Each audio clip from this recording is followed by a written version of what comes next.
LPG को लेकर जिस तरीके से ऑपोजिशन लगातार सवाल उठा रहे हैं, प्रधानमंत्री मोदी ने साफ तौर पर कहा है कि पैनिक नहीं होना चाहिए इस पूरे विषय पर और ब्लैक मार्केटर को ये रिपोर्ट 1974 में आर वेंकट रमन जो इस देश के राष्ट्रपति बने 1970 से लेकर 74 तक की रिपोर्ट तैयार की गई। इस रिपोर्ट के जो रिकमेंडेशन है 40 साल तक चाहे कांग्रेस शासन में रही हो, केवल वाजपेयी जी के कुछ 5-6 साल के चीजों को छोड़ दीजिए जब उन्होंने स्टोरेज कैपेसिटी बनाने की बात कही, इसमें जो कुछ भी कहा गया इस रिपोर्ट में कहा गया कि न्यूक्लियर फैसिलिटी डेवलप होनी चाहिए। इस रिपोर्ट में कहा गया कि रेलवे का इलेक्ट्रिफिकेशन होना चाहिए। इस रिपोर्ट में कहा गया कि कोल गैसिफिकेशन होना चाहिए। इस रिपोर्ट में कहा गया कि हाइडल पावर जो है वो बढ़ना चाहिए। रिपोर्ट में कांग्रेस को मैं चैलेंज करता हूं, राहुल गांधी को, कि 40 साल में 1974 से लेके 2014 तक इसमें से कौन सी चीजें इंप्लीमेंट की तुमने।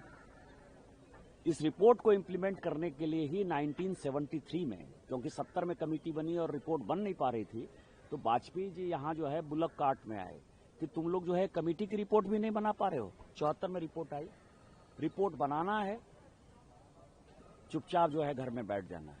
ये कांग्रेस की स्थिति है।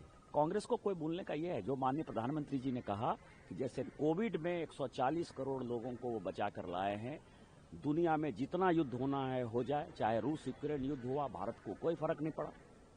उसी तरह से आज जो ईरान युद्ध हो रहा है, भारत को कोई फर्क नहीं पड़ता है।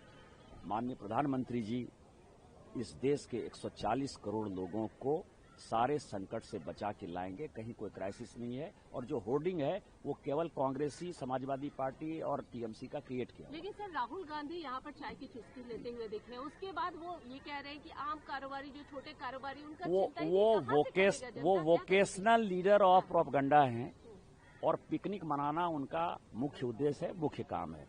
इसलिए पिकनिक मनाने वाले को पूरी देश पहचानती है, जिसको कि गरीबों के बारे में चिंता नहीं है।